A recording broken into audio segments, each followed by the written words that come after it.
서로의 짐을 나누어 지는 것, 이것이 바로 공동체의 삶일 줄 믿습니다. 하나님 말씀 보도록 하겠습니다. 갈라디아서 6장 1절부터 5절까지 말씀입니다. 신약성경 308쪽입니다. 다 찾으신 줄 알고 이 아침 우리에게 주시는 하나님의 말씀입니다. 우리 다 같이 한 목소리로 합독해 올리도록 하겠습니다. 형제들아, 사람이 만일 무슨 범죄한 일이 드러나거든 신령한 너희는 온유한 심령으로 그 한 자를 바라보고 너 자신을 살펴보아 너도 시험을 받을까 두려워하라. 너희가 짐을 서로 지라. 그리하여 그리스도의 법을 성취하라. 만일 누가 아무것도 되지 못하고 된 줄로 생각하면 스스로 속임이라. 각각 자기의 일을 살피라. 그리하면 자랑할 것이 자기에게는 있어도 남에게는 있지 아니하리니 각각 자기의 짐을 질 것이라. 아멘. 오늘 우리가 함께 읽은 본문 말씀을 가지고 저와 여러분이 함께 은혜를 나눌 제목은 그리스도의 원리를 완성합시다입니다. 저를 한번 따라해 주세요. 그리스도의 원리를 완성합시다. 한 번 더 하겠습니다. 그리스도의 원리를 완성합시다. 아멘. 그리스도의 원리를, 오늘 본문 말씀으로는 그리스도의 원리가 아니라 그리스도의 법을 성취라고 이렇게 표현하고 있는데, 이것을 우리가 좀 풀어서 해석하면 그리스도의 원리를 완성합시다라고 하는 말씀입니다. 갈라디아서 6장 1절서부터 5절까지 말씀을 우리가 함께 오늘 보았습니다. 자, 이제 종반부에 접어들었는데요. 우리가 본문 말씀 하나하나를 이제 이 전체 맥락 속에서 이해해야 하는 것이 가장 바람직한 성경을 이해하는 것입니다. 갈라디아서는 처음에 여러분에게 말씀을 드린 것처럼 사도 바울이 전도 여행을 1차, 2차, 3차 그리고 4차는 이제 로마로 이제 호송되는 그런 상황에서 이제 전도했던 것을 얘기한다면 1차, 2차, 3차 전도를 했는데요. 제1차로 전도 여행을 떠났을 때에 주로 전도하는 지역이 갈라디아 지방입니다. 크게 우리나라로 얘기하면 무슨 뭐 전라도 혹은 경상도 뭐 강원도 이렇게 큰 틀의 한 도 정도쯤 되는 곳인데요. 거기는 이제 남갈라디아, 북갈라디아 이렇게 나눠주는데 남쪽에 있는 이 남갈라디아 지방에 두루두루 다니면서 이제 교회를 세웠습니다. 우리 한국에도 처음에 이 교회 갔을 적에는 집집마다 이렇게 다니면서 전도를 했고 그 전도를 해서 거기 두세 사람, 네 사람 이렇게 모이면 어느 집 사랑방에서부터 이제 예배를 드리기 시작했습니다.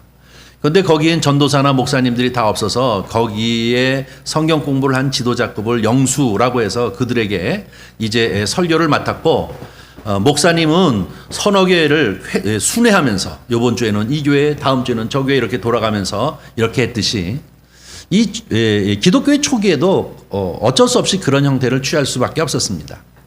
이 갈라디아 지방에 사도 바울이 1차로 가서 전도를 하기 시작했습니다. 이곳을 저곳을 가서 전도를 하면서 이제 조그맣게 교회를 사랑방에서 시작하듯이 교회를 시작하면서 이제 교회를 세워나갔습니다. 그리고 나서 돌아오니까 이제 들리는 소리가 무슨 소리가 되어 들리냐면 엉뚱한 것을 가르치는 사람들이 있다는 것입니다. 사도 바울이 전한 예수 복음에서 떠나서 이 율법이라고 하는 이것을 갖다가 겸하여 너희는 믿어야 한다. 할례도 겸하여 이제 받아야 한다라고 하는 것을 얘기하는 소리를 듣고 지금같이 교통수단이 그렇게 좋은 상태는 아니어서 일단 그리고 또 자기가 해야 할 일, 앞으로 해야 할 일들이 있었기 때문에 결국 이제 인편을 통해 가지고 서신을 써서 그들에게 편지를 쓴 것이 바로 이 갈라디아 서입니다. 서신이라고 하는 것 의미에서 서라고 쓰는 것이지 않습니까? 그게 갈라디아서예요. 그래서 처음에 시작하기를 뭐라고 얘기합니까? 갈라디아에 있는 성도들, 갈라디아 지방에 있는 성도들에게라고 이렇게 얘기하고 있는 것입니다. 한 교회만을 지목하고 얘기하는 게 아니라 그 지역에 있는 교회 전체를 놓고 이 서신을 회람해서 보아라 라고 하면서 쓴 서신입니다. 근데 문제는 무엇이냐면 너희가 어찌 복음에서 그렇게 쉽게 떠나느냐라고 이렇게 얘기합니다. 그러면서 아주 격앙된 표현을 하죠. 하늘에서 내려온 천사라 할지라도 그 복음 이외의 다른 복음을 전하면 저주를 받을 것이다. 그러면서 너희는 이 복음에서 떠나지 말아라 라고 얘기하고 있습니다. 그 다음에 중간쯤 들어와서 얘기하기 게 뭡니까? 이 믿음이라고 하는 것은 어디서 시작했느냐? 내 얘기도 아니고 계시를 깨달아 아는 것인데 이것은 이미 아브라함 때서부터 이 얘기했던 그 이제 믿음이다 이겁니다. 믿음으로 구원을 얻는다라고 하는 얘기를 하면서 어리석은 갈라디아인들이여 어찌 그렇게 쉽게 복음을 저버리는가라고 이렇게 얘기하면서 쭉 계속 이런 경우로 저런 경우도 여러 경우를 통해서 그들에게 이 복음이 무엇이냐? 바로 이 율법의 마침은 예수이고 또 이 복음의 시작도 예수 그리스도인데 우리는 이미 바로 성령의 역사를 통해서 우리는 자유인이 되어졌다는 것입니다. 그래서 다시는 이 율법의 짐을 지지 말고 예수 그리스도의 복음 안에서 자유를 누리라 하고 그들에게 얘기하고 있는 것을 봅니다.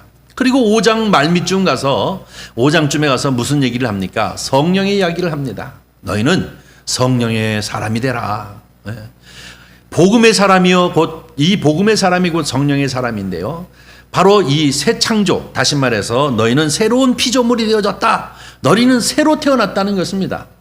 예수 그리스도께서 십자가에 달려 죽으시는 것은 곧 화목제물이 되어져서 그로 이제 말미암아 우리가 하나님과 우리 사이의 관계가 회복되어졌으니 너희는 새로운 피조물이라는 것입니다. 그러므로 이제는 마침이 되어졌던 그 율법에 잡히지 말고 복음 안에 들어서 성령의 열매를 맺으며 살아가는 성도가 되라 라고 하는 것이 5장 마지막까지의 말씀인 줄 믿습니다. 네.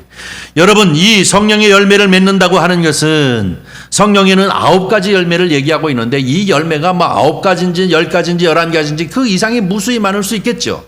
여러 가지 형태로 성품이 드러날 수 있을 것입니다. 그러나 여기는 사랑, 희락, 화평, 그리고 오래 참음, 자비, 양선, 또 충성, 온유, 절제 이런 것들이 성령의 열매인데 사도 바울이 부탁하는 것은 뭐냐면 이 열매를 온유한 사람이 되기를 위해서 노력하는 것, 또 아니면 희락을 누리는 사람, 샬롬을 누리는 사람이 되기를 위해서 노력하는 것이 중요한 것이 아니라 그것보다도 중요한 것은 뭐냐면 포도나무에 가지가 붙어 있느냐 안 붙어 있느냐가 하는 것이 중요하다는 겁니다. 이 열매라는 것이 무엇이냐 이거를 우리는 지난주에 함께 나누었는데요. 열매라고 하는 것은 결과물이지 않습니까? 봄에 씨를 뿌리고 여름에 이제 많이 무럭무럭 자라 가을이 되어지면 열매를 맺는 시간을 통해서 열매를 맺는 것입니다. 그런데 이 심겨진 것이 봄을 지나 여름이 되어져서 수해를 만난든지 뭐 이렇게 되어져서 어떻게 되어든지 거기서부터 부러져 나가거나 끊겨져 나가면 열매를 맺을 수 없지 않습니까?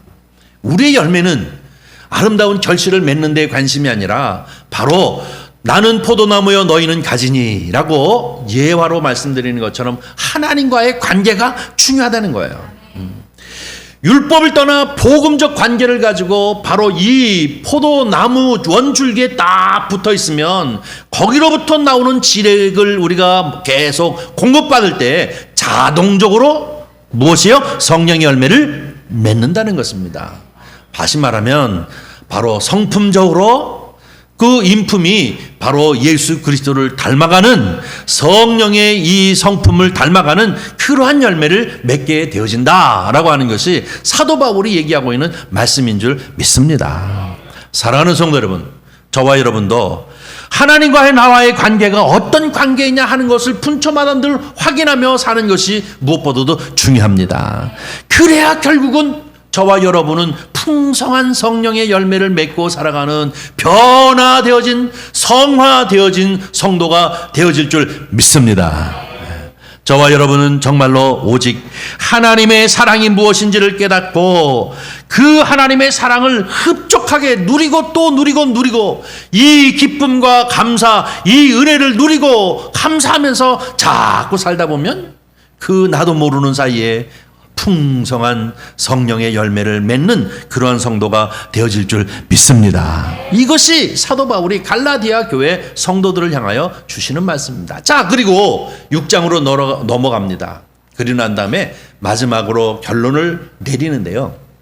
오늘 본문 말씀 2절 말씀을 한번 보겠습니다. 2절 보면 너희가 짐을 서로 지라 그리하여 그리스도의 법을 성취하라 라고 얘기하고 있는데 이것을 그리스도의 원리를 완성하라 라는 것으로 제목을 바꿨습니다마는 자 그리스도의 원리를 완성하는 것, 법을 성취하는 것을 두 가지로 얘기하고 있어요. 6장 넘어가면서 1절부터 10절까지 말씀 중에 오늘 5절까지만 읽었는데요. 하나는 너희가 짐을 서로 져라 라고 하는 것과 두 번째로는 너희 복을 서로 나누라 라고 하는 것. 나누라고 하는 것은 6절서부터 10절까지고요. 1절서부터 5절까지는 짐을 서로 지라 라고 하는 말씀을 가지고 이 두 가지 방법으로 어떻게 해요?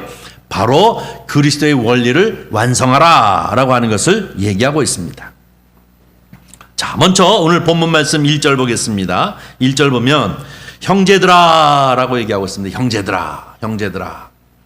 사도 바울이 1장 2장에서부터 격앙된 목소리로 얘기하는 것에 반하여서 이 6장에 와서 1절의 말씀은 너무나도 부드럽습니다. 이제는 잔소리할 것 다 잔소리하고 권면할 것 다 권면하고 이제는 이 갈라디아 지방에 있는 성도들을 향하여 형제들아 라고 얘기하고 있어요.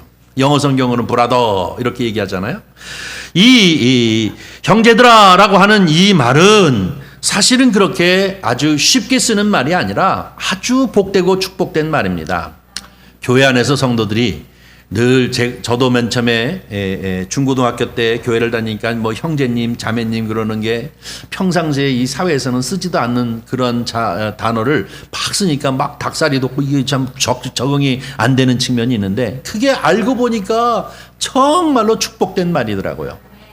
왜냐하면 바로 이 형제들이라고 하는 이것은 바로 그래서 우리가 형제님, 자매님이라고 이렇게 얘기하는 것은 그리스도가 머리 되시고 우리는 그에게 한 몸이요 한 지체가 된 관계임을 고백하는 표현이 바로 이 호칭이 바로 이 형제들이라고 하는 말인 줄 믿습니다. 네. 이것이 무엇입니까? 우리의 머리가 그리스도이고 우리는 다 그의 한 몸이요 손, 발 또 아니면 코, 입 또 발가락, 뭐 손가락 뭐 이런 식으로 한 지체가 되어진 한 덩어리의 사람들이라는 것입니다. 다시 말하면 예수 그리스도께서 십자가에 달려 죽으신 그 피의 은혜로 저와 여러분은 한 형제가 됐다는 것입니다. 한 자매가 됐다는 것입니다. 우리는 손씨, 박씨, 이씨 다 이렇게 모여 있지만 우리는 다 예수씨인 줄 믿습니다. 이것이 바로 뭐예요? 브라더, 형제 여러분 하고 이렇게 부르는 이유는 우리 다 예수 안에서 한 몸 아닙니까? 우리가 예수 안에서 한 지체입니다. 이렇게 얘기하고 있는 것이 오늘 본문 말씀이에요. 형제들아 라고 얘기하는 건 형제 여러분 하고 이렇게 얘기하는 건 아주 부드러운 편이에요. 사랑이 넘치는 편이에요. 어떤 의미에선 아비의 심정으로 그들을 사랑하는 마음으로 갈라디아 지방에 있는 성도들을 향하여 풋하게 표현을 하기 위해서 그들에게 간곡함을 가지고 부르는 모습이 바로 이 형제들아 라고 이렇게 표현하는 것입니다. 이 얼마나 복되고 복된 얘기입니까? 자, 이렇게 부드럽게 부르면서 그 다음에 한 것이 무엇입니까? 사람이 만일 무슨 범죄한 일이 드러나거든 이라고 얘기하고 있는데요. 여기서 얘기하는 이 사람이라는 것이 뭐냐면 성도들을 말하는 것입니다. 바깥에 있는 사람이 아니라 성도들, 사람들이 만일 무슨 범죄한 일이 드러나거든. 여기서 얘기하는 이 범죄는 악의적이고 고의적인, 사실 말해서 육체의 일을 행하는 이러한 것이 아니라 실수로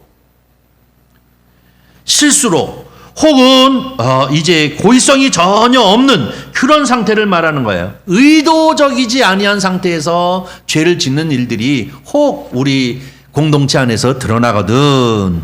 어떻게 해요? 신령한 너희는 온유한 심령으로 그러한 자를 바로잡고 라고 얘기하고 있습니다. 여기서 신령한 너희라고 하는 것은 우리나라 말로 표현되어진 것이지만 여기서 신령한 너희는 바로 너희가 성령의 사람, 복음의 사람인 너희가 이제는 성령의 사람이 아니라 성령 충만한 사람이 아니냐. 너희가 복음의 사람이 아니냐. 그러니 온유한 마음으로 그러한 자를 바로잡고 라고 이렇게 표현하고 있습니다. 여기서 얘기하고 있는 이 바로 잡고라고 하는 말은 무슨 말이냐면 의학적 용어라고 합니다. 특히 이 용어라고 하는 것은 바로 이 정형외과의 표현이라고 하는데요. 헬라어로. 바로 이 말은 무엇이냐면 뼈가 부러졌거나 아니면 뒤틀렸거나 하는 것을 갖다가 잘 교정해서 바로 세운다라고 하는 의미를 뜻하고 있는데요. 바로 잡고 너희 자신을 살펴보아 너도 시험을 받을까 두려워하라 라고 하는 얘기입니다. 이 얘기는 무엇입니까? 우리 지체 중에서 우리의 형제 중에서 다시 말하면 그리스도가 머리가 되시고 우리가 한 몸에 지체된 모든 형제들 중에서 혹 범죄한 일이 있거든. 그를 바로 잡아주라는 거예요. 무엇으로? 온유한 마음으로. 너희는 성도가 아니냐? 너희는 한 지체가 아니냐? 너희는 신령한 사람이 아니냐? 그러니까 정죄하고 너 뭐 잘못했어 막 정죄하고 배타적으로 밀어내거나 그리고 정죄를 통해서 너보단 내가 그래도 좀 깨끗하지 않아, 우월하지 않아 라고 하는 것을 하지 말고 너희는 신령한 사람들이니 성령의 사람이니 온유한 마음을 가지고 그러한 사람들을 바로잡을 수 있도록 힘쓰고 애쓰고 돌보주라는 것입니다. 그리고 너 자신을 살펴라. 그리고 또 너희도 그러한 죄에 빠지지 아니하도록 너희를 돌아보라 라고 하는 것이 1절 말씀임을 볼 수가 있습니다. 자, 그 다음에 2절로 들어가겠습니다. 제가 오늘 설교를 통해서 하고 싶은 말은 오늘 2절 말씀입니다. 너희가 짐을 서로 지라 라고 얘기하고 있는데 이 짐은 무슨 짐입니까? 서로 연약한 면, 부족한 면. 여기서 얘기하고 있는 하나의 이야기는 뭐예요? 혹시 범죄한 일이 있다면 이라고 얘기하는데 그 외에도 연약한 일이나 부족한 일이나 실수한 일이나 잘못한 여러 가지 일들이 있다면 이것을 서로 정죄하거나 서로 수근수근거리거나 당을 짓거나 이것은 뭐예요? 육체의 일이라는 겁니다. 성령의 사람은 어떻게 한다는 거예요? 온유한 마음으로 그를 감싸 안는다는 것입니다. 온유한 마음으로 서로 내가 질 수 있는 짐을 나누어 짐으로 인해서 그를 회복하는 일, 그를 바로 세우는 일을 위해 최선을 다하는 것, 이것이 우리가 해야 할 일이라고 얘기해 주고 있는 것임을 볼 수가 있습니다. 이것이 바로 뭐예요? 너희가 서로 짐을 지라. 서로 짐을 지라. 왜 서로 짐을 지느냐? 이것은 그리스도의 법을 성취하라 라고 하는 것인데요. 그리스도의 원리를 완성하는 것이기 때문에 그러하다라고 이렇게 말씀하고 있습니다. 사랑하는 성도 여러분, 오늘 이 본문 말씀을 통해서 이 갈라디아서를 통해서 전체를 핵심적으로 딱 1절서부터 10절단을 통해서 결론을 내리는데 우리는 바로 그리스도의 법을 성취하기 위해서 이 말씀을 계속하고 있는 것임을 볼 수 있습니다. 이것이 무엇으로 결론지느냐면 교회로 결론지는 것입니다. 예수님께서 꿈꾸는 교회는 과연 어떤 교회일까? 사도 바울이 바로 말하는 그 교회 공동체는 바로 어떤 교회냐? 바로 1절과 2절 말씀처럼 서로 허물을 덮고 서로를 위하여 기도하고 서로를 위하여 그의 영혼이 실족할까 하는 마음을 가지고 눈물을 흘려 그를 위해서 위로해주고 격려해주고 또 뿐만 아니라 함께 그 죄가 내 죄인 것처럼 함께 고도 안으며 회개하고 그 영혼이 바로 설 수 있도록 서로의 짐을 나누어 지는 것, 이것이 바로 공동체의 삶일 줄 믿습니다. 이것을 이루는 것, 이것을 이루는 것이 그리스도의 법을 완성시키는 것이다라고 얘기하고 있는 것이 오늘 본문 말씀입니다. 사랑하는 성도 여러분, 예수님이 십자가 아래에서 우리는 모두 다 한 몸이요 한 지체가 되어진 이 성도여 교회 공동체인 줄 믿습니다. 그러기에 우리는 종이나 자유자나 남자나 여자나 유대인이나 헬라인이나 아니면 지혜 있는 사람이나 우둔한 사람이나 누구를 상관없이 예수 그리스도의 깃발 안에서 우리는 하나 되어진 지체인 줄 믿습니다. 이것이 사도 바울이 각 교회를 향하여 예수 그리스도의 복음을 전하는 이유가 바로, 그리고 교회를 세우는 이유가 여기 있다는 것입니다. 너희는 예수 그리스도의 복음 안에서 자유인이 됐으니 너희가 서로 이제 바로 세우고 서로를 위하여 권면하고 위로하고 서로를 위하여 기도해주고 축복해주는 이러한 공동체를 이루어 나가는 것, 이것이 바로 그리스도의 법을 성취하는 것, 그리스도의 원리를 완성하는 것이라고 우리에게 말씀하고 있는 것이 오늘 본문 말씀인 줄 믿습니다. 저와 여러분은 세상 속에서 여러 가지 배타적인 우월의식에 사로잡혀 있는 것들도 다 깨트려 버렸습니다. 그런가 하면 사회의 여러 가지 면에서 열등의식에 사로잡혀 있는 것도 다 깨트려 버렸습니다. 예수 그리스도의 복음 안에서 우쭐한 우월의식도 다 깨트려버렸고 열등의식도 깨트려버렸고 오직 예수 그리스도의 복음 안에서 우리는 자유자가 되어진 줄 믿습니다. 그러므로 그리스도 안에서 우리는 모두 다 한 지체요 한 몸이 되어진 이 형제요 자매가 되어진 것이 교회 공동체요 성도인 줄 믿습니다. 그러므로 서로가 바로 잡도록 바로 세워지도록 그를 정죄하거나 비판하는 것이 아니라 서로를 위해 눈물 뿌려 기도해주고 그의 무거운 짐을 서로 나누어 줌으로 인해서 그가 회복할 수 있도록 세워나가는 것, 이것이 바로 교회가 하는 일이다 라고 하는 것을 이제 이 본문 말씀 2절을 통해서 갈라디아 교회 성도들도 바로 성령 안에 예수 그리스도의 복음 안에 들어서서 이렇게 아름다운 교회를 이루라. 이것이 예수 그리스도께서 꿈꾸는 교회요, 내가 비전을 가지고 너에게 전한 교회의 모습이다 라고 말씀을 주시고 있는 것임을 볼 수가 있습니다. 이것이 바로 서로의 짐을 지라 라는 표현으로 얘기하고 있습니다. 제가 어린 시절입니다. 이제 중고등학교 시절에 예수 그리스도를 믿고 성령과 은혜가 충만한 때였습니다. 그때에 미국의 대통령 카터 대통령, 지미 카터가 대한민국에 방문하고 하려고 할 때에 그때 당시는 학교마다 어느 학교는 어디 가고 어느 학교는 어디 가가지고 이제 성조기하고 이 태극기를 들고 막 행렬이 지나가면 막 이제 흔들라고 그래가지고 배정을 이렇게 받는데요. 가기 싫은데도 불구하고 할 수 없이 학교가 행사하는 것이니까 버스를 대절해가지고 태워다 주는데 뭐 안 갈 재간이 있습니까? 그래서 막 이렇게 하면서 다소 불만이 있었는데요. 그런데 충격적인 이 뉴스가 나온 거예요. 어떤 뉴스냐면 한국에 방문해서 아주 그렇게 바쁜 시간을 이제 보내고 있는 이 카터 대통령이, 이 미국의 대통령이라고 하는 것은 일개의 대통령이 아니라 세계의 대통령이기도 하지 않습니까? 근데 이분이 주일 아침에 여의도에 있는 침례교회 가서 예배를 드리더라고요. 그런데 이렇게 예배당인데 저 앞자리에 딱 앉아가지고 예배를 드리는 것이 뉴스와 중계가 되어지는 거예요. 그래도 미국의 대통령쯤 되면 예배를 그래도 여기 앉아서 드려야 되는데 여기 못 올라오더라고요.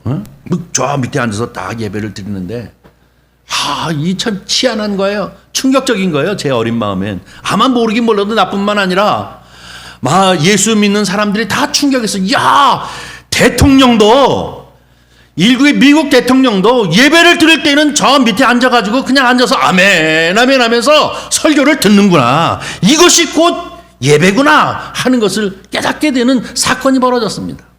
그 이후에 얼마나 카터 대통령에 대한 이제 많은 예화들이 막 설교마다 쏟아졌는지 엄청나게 쏟아졌어요.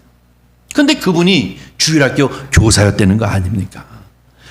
그가 대통령으로서 그 직무를 감당하는 동안 단 한 번도 주일날 교회 가서 예배를 빼버린 적이 없고, 그리고 예배를 드렸을 뿐만 아니라 자기의 주일학교 어린이들에게 성경 공부를 가르치신 분이 바로 이 카터 대통령입니다. 그분은 하나님 앞에서 우리가 한 지체요 한 공동체로서 자기가 맡은 그 직무에 관하여서 정확하게 그리고 분명히 그 일을 감당한 아주 훌륭한 침략이요 신자였음을 우리가 볼 수 있어요. 그가 집사였다고 합니다. 이것을 보면서 대통령이 됐건 아니면 사회에서 아주 낮은 단계에 있었던 그런 사람이 됐던 누구든지 당당하게 그들과 다 같이 함께 성경에 얘기하고 있는 것처럼 이방인이 됐건 헬라인이 됐건 종이 됐건 자유자가 됐건 누구 남자가 됐건 여자가 됐건 하나님 앞에서는 우리가 다 동등한 지체이구나, 그리고 하나님 앞에 당당하게 헌신하는 것이구나 하는 것을 깨닫게 했습니다. 이것이 바로 교회입니다. 이것이 바로 교회입니다. 교회는 하나님만을 교회는 예수 그리스도만을 존귀하게 여기며 그분 앞에 모두 다 설교를 하는 사람부터 모두 다 예배자로 주님 앞에서 주님의 은혜를 덧입게 되어지는 것이 바로 교회 공동체인 줄 믿습니다.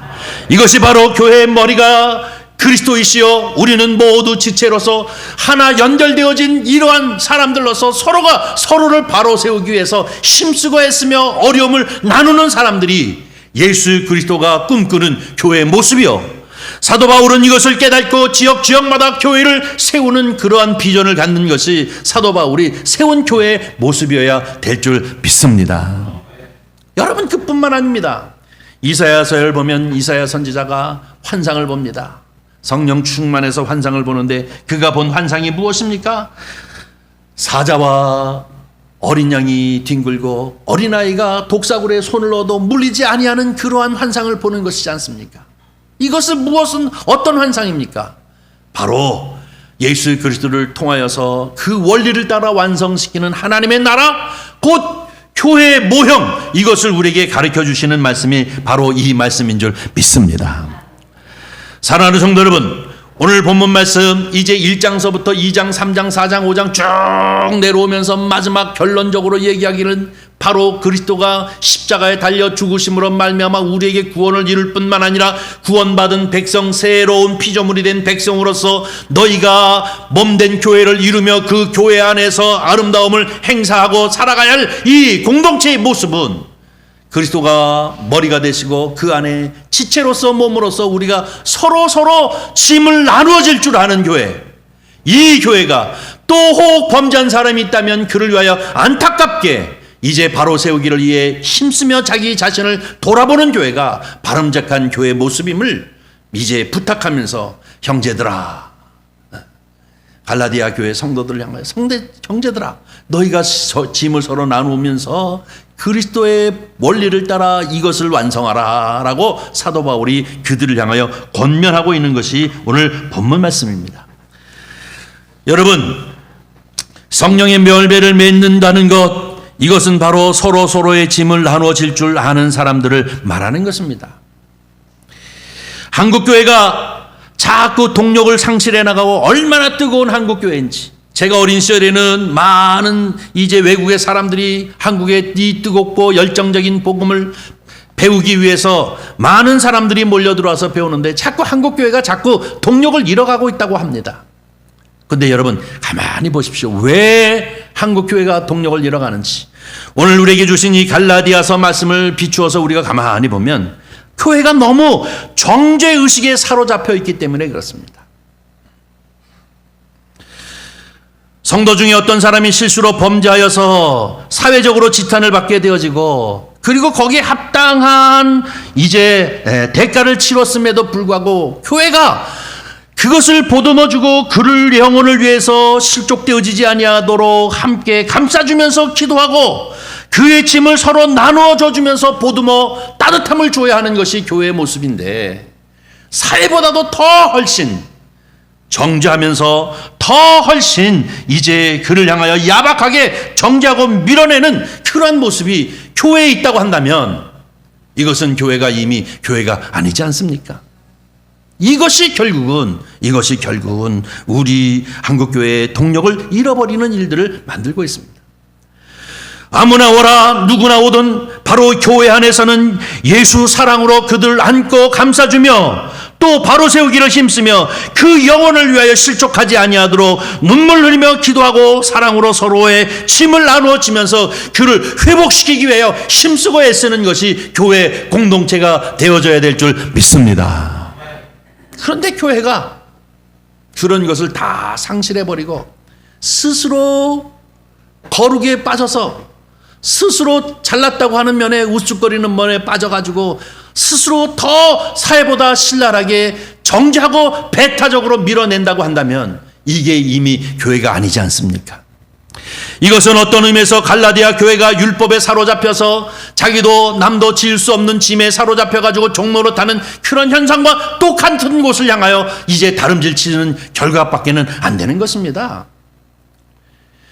교회라고 하는 것은 오늘 예수 그리스도의 법을 따라 그것을 아름답게 성취하는 것처럼 성령 안에서 서로가 서로를 보다듬어 주면서 실수하였거나 잘못된 것이 있다면 그것을 바로 세우고 도리어 그것도 나에게 실수가 되어질까봐 나 스스로를 돌아보면서 서로를 이제 감싸 안아줄 뿐만 아니라 그 짐을 나누어 주면서 회복할 수 있도록, 그 영혼이 힘을 얻을 수 있도록, 새로운 힘을 가질 수 있도록 서로 따뜻함으로 이제 도와주는 것이 교회가 가져야 할 능력인 줄 믿습니다. 이것이 성령의 열매라는 것입니다.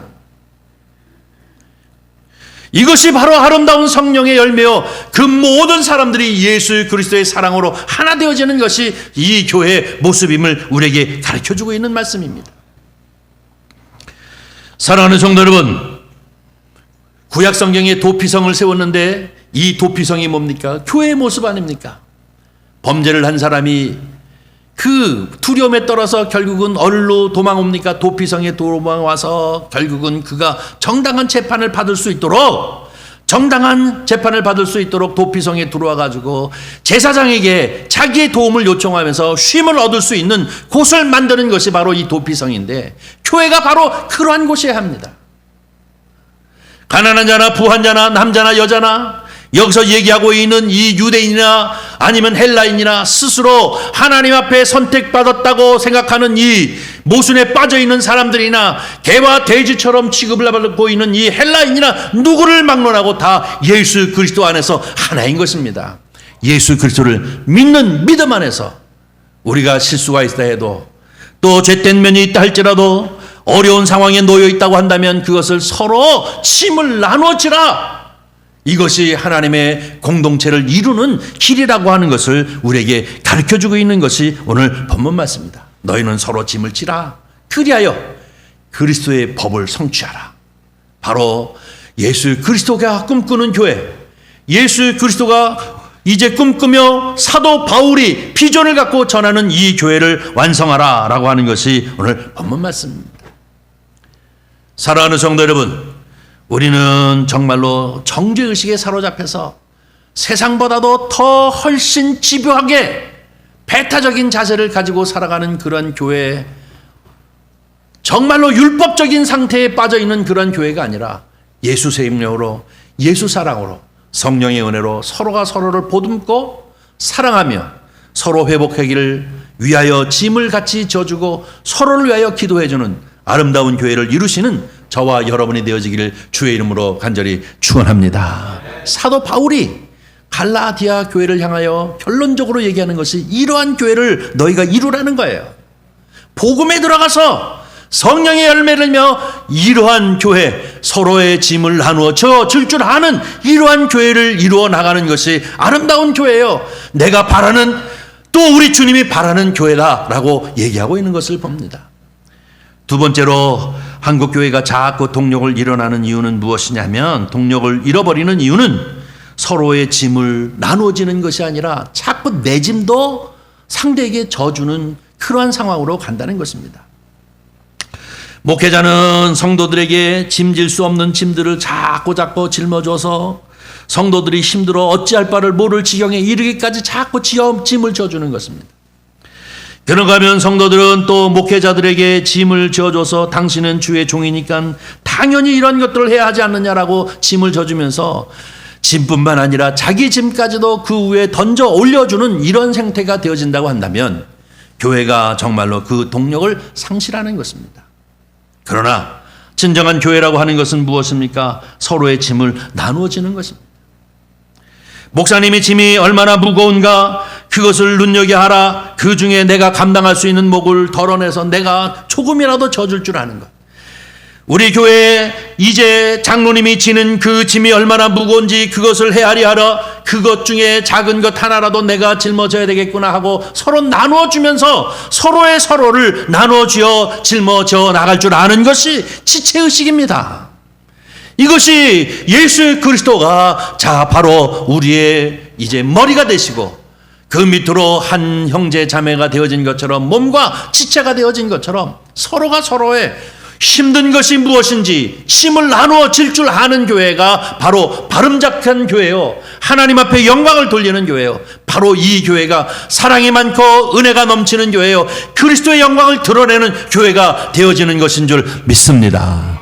그래서 오늘 본문 말씀에 보니까 바로 너희는 짐을 나누어져서 어렵고 힘들고 혹이나 범죄한 자라가 있다면 그를 바로 세우기를 위해서 너희가 서로 짐을 나누어질 뿐만 아니라 자기를 돌아보는 기회를 삼으라. 그러면서 이것을 통해서 결국은 그리스도의 법을 완전히 성취하라고 오늘 본문 말씀을 통해서 우리에게 가르쳐주고 있는 것이 이 말씀입니다.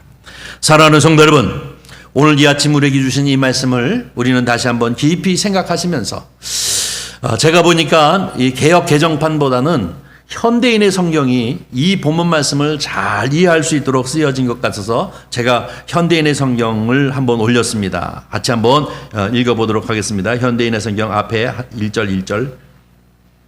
이게 현대인의 성경입니다. 한번 읽어보겠습니다. 형제 여러분, 어떤 사람이 잘못을 범했다면 성령님을 따라 사는 여러분은 온유한 마음으로 그 사람을 바로 잡아 주십시오. 그리고 여러분 자신도 그런 시험을 받지 않도록 주의하십시오. 여러분은 서로 짐을 짐으로써 그리스도의 사랑의 법을 실천하십시오. 아무것도 아니면서 대단한 사람이나 되는 것처럼 생각한다면 그것은 자기를 속이는 것입니다. 각자 자기 행위를 살피십시오. 그리하면 남과 비교하지 않아도 자기 자신이 한 일을 자랑스럽게 여길 수 있을 것입니다. 사람은 누구나 자기 자신의 짐을 져야 합니다. 아멘. 훨씬 이야기하기가 쉽지 않습니까? 예, 이 사도 바울이 갈라디아 교회 성도들을 향하여 형제 여러분, 다시 말해 이제 형제여 라고 이렇게 얘기하는 이 말씀은 우리가 앞으로 가야 할 길을 얘기하고 있습니다. 너희가 회복해야 할 길이 바로 예수 그리스도가 꿈꾸는 교회의 모습이 과연 무엇이냐? 내가 너희에게 전한 복음 안에서 이루어지는 교회가 어떤 교회인가 하는 것을 우리에게 말씀을 주시는 것이 1절부터 5절 말씀입니다. 저와 여러분은 우리 선한 이웃교회가 바로 이렇게 아름답고 바람직한 교회, 서로가 서로를 위해 신령한 마음, 다시 말해서 성령의 마음으로 서로를 감싸안고 위로하고 짐을 함께 나누어 짐으로 말미암아 하나님 앞에 영광 떼어지고 한 사람 한 사람마다 주 안에서 회복되어지고 성령 충만, 은혜에 충만한 그러한 성도가 되어지기를 위해 피차 지체가 되어져서 섬기는 자세를 갖는 아름다운 교회를 이루시는 저와 여러분이 되어지기를 주의 이름으로 간절히 축원합니다. 기도하겠습니다. 자비로우신 아버지 하나님, 주님의 은혜와 사랑을 진심으로 감사합니다. 이 주일 아침 주님 앞에 나와 예배자로 하나님 앞에 예배하게 하시고 또 기도하게 하여 주시고 찬미하게 하여 주실 뿐만 아니라 우리를 향하여 주시는 하나님의 말씀을 우리가 함께 나누면서 은혜의 시간을 가질 수 있도록 은총을 베푸심을 진심으로 감사를 드립니다. 먼저 아버지 하나님, 우리가 섬기는 이 선한 이웃교회가 예수 그리스도가 우리의 이제 머리가 되시고 우리가 한 지체가 되어져 서로가 서로를 위하여 섬기며 또 사랑하며 아버지의 바로 세워나가는 하나님의 귀한 은혜가 넘치는 아름다운 교회가 되어질 수 있도록 주께서 은총을 베풀어 주시옵시기를 간절히 바라옵고나옵나이다. 그래 아버지 하나님, 우리 모두가 함께 모여 예배할 때마다 서로 교제할 때마다 아버지 하나님 기쁨이 있게 하시고 감사가 있게 하시고 위로가 있게 하시고 하나님의 놀라운 축복이 넘칠 수 있도록 역사하여 주시옵소서. 우리 구주 예수님의 이름으로 기도하옵나이다. 아멘.